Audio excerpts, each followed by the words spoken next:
नमस्कार, स्वागत है आप सभी का दिन भर की खबरों में। चलिए आज की प्रमुख हेडलाइंस पर सबसे पहले एक नजर डालते हैं। अमित शाह बोले पाकिस्तान को गोली का जवाब गोले से मिलेगा।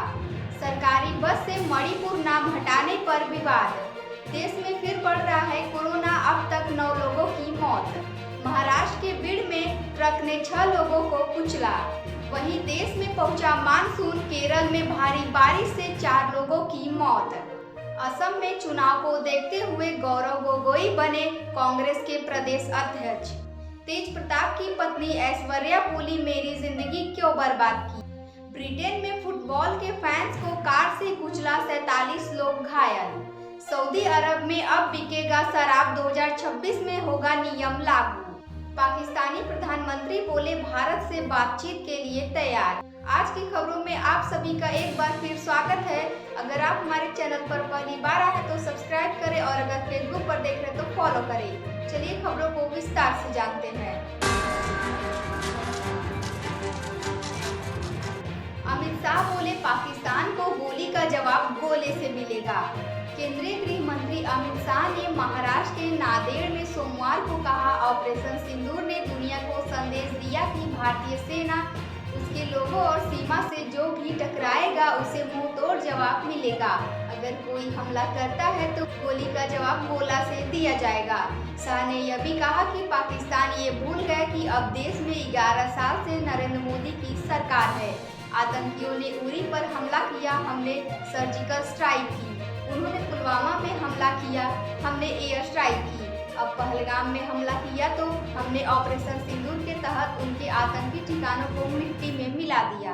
आज की अगली खबरों में है, सरकारी बस से मणिपुर नाम हटाने पर विवाद। मणिपुर में सरकारी बस से राज्य का नाम हटाने के बाद शुरू हुआ विवाद बढ़ता ही जा रहा है। सोमवार को छात्रों और महिलाओं ने इम्फाल एयरपोर्ट से लेकर कैसमपात तक 6 किलोमीटर की लंबी मानव श्रृंखला बनाकर विरोध किया। यह जगह राजभवन से सिर्फ 200 मीटर दूर है। इसी दौरान rising north east investor summit में हिस्सा लेने दिल्ली गए राज्यपाल अजय कुमार भल्ला दोपहर में इम्फाल पहुंचे। विरोध प्रदर्शन के चलते राज्यपाल को सेना के हेलीकॉप्टर से राजभवन पहुंचाया गया, जबकि इम्फाल एयरपोर्ट से राजभवन की दूरी केवल 7 किलोमीटर है। बढ़ते हैं आज की अगली खबरों में। देश में फिर बढ़ रहा कोरोना, अब तक 9 लोगों की मौत।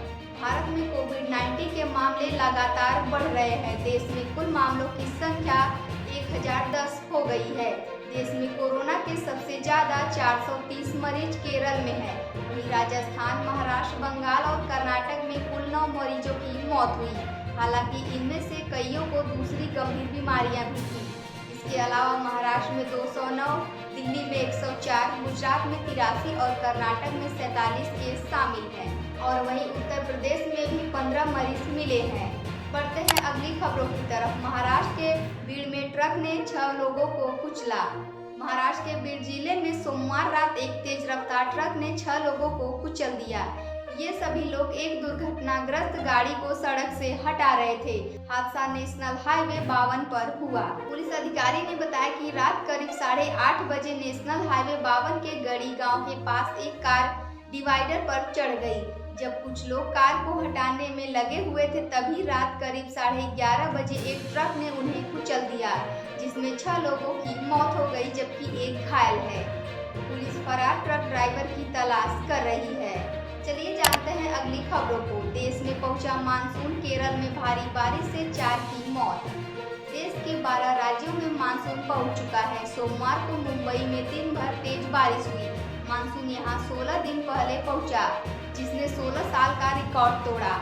वहीं मुंबई के कई इलाकों जैसे अंधेरी, भांडुप, पवई में सड़कों पर पानी भर गया है, जिसके चलते घंटों तक सड़कों पर जाम लगा रहा। इसके अलावा लोकल ट्रेन और फ्लाइट भी प्रभावित हुई। कई फ्लाइट को डाइवर्ट भी किया गया। मौसम विभाग ने आज भी भारी बारिश का अनुमान जताया है। मुंबई और थाने में सोमवार को रेड अलर्ट जारी किया गया। आज की अगली खबरों में है, असम में चुनाव को देखते हुए गौरव गोगोई बने कांग्रेस प्रदेश अध्यक्ष। कांग्रेस ने पार्टी सांसद गौरव गोगोई को असम का प्रदेश अध्यक्ष नियुक्त किया है। उनके अलावा 3 वर्किंग प्रेसिडेंट जाकिर हुसैन सिकदर, रोजलीना तिर्की, प्रदीप सरकार भी नियुक्त किए गए हैं। राज्य में अगले साल विधानसभा चुनाव है, ऐसे में गोगोई सीएम फेस बनाए जा सकते हैं। सोमवार दोपहर को कांग्रेस ने एक्स पोस्ट के जरिए इसकी जानकारी दी। गौरव गोगोई भूपेंद्र कुमार बोरा की जगह लेंगे। वहीं पूर्व कांग्रेस विधायक और मंत्री रिपुन बोरा को तत्काल प्रभाव से राज्य की चुनाव प्रबंधन समिति का अध्यक्ष नियुक्त किया गया है। बढ़ते हैं अगली खबरों की तरफ। तेज प्रताप की पत्नी ऐश्वर्या बोली, मेरी जिंदगी क्यों खराब की। तेज प्रताप यादव और अनुष्का यादव के वायरल वीडियो फोटो पर सोमवार को उनकी पत्नी का बयान सामने आया। ऐश्वर्या राय ने कहा, मुझे उनके अफेयर के बारे में कुछ नहीं पता था। चुनाव पास है इसलिए पूरा परिवार ड्रामा कर रहा है। जब मुझे मारा गया था तब सामाजिक न्याय कहाँ था। सबको अफेयर की जानकारी थी तो मेरी शादी क्यों कराई थी। सोशल मीडिया पर बेटे को घर से निकाल देना कोई अलग करना नहीं होता। कल ही राबड़ी देवी तेज प्रताप के घर गई हूँ, उन्हें समझाया होगा सब ड्रामा है। अगली खबरों में है, ब्रिटेन में फुटबॉल फैंस को कार से कुचला, 47 लोग घायल। ब्रिटेन के लिवरपूल शहर में सोमवार को एक शख्स ने कार से कई फुटबॉल फैंस को कुचल दिया। हादसे में 47 लोग घायल हुए। इनमें से 27 लोगों को हॉस्पिटल में भर्ती करवाया गया है, जबकि 20 का घटनास्थल पर ही इलाज किया गया। ये फैंस लिवरपूल फुटबॉल क्लब की प्रीमियर लीग में जीत पर विक्ट्री परेड निकाल रहे थे।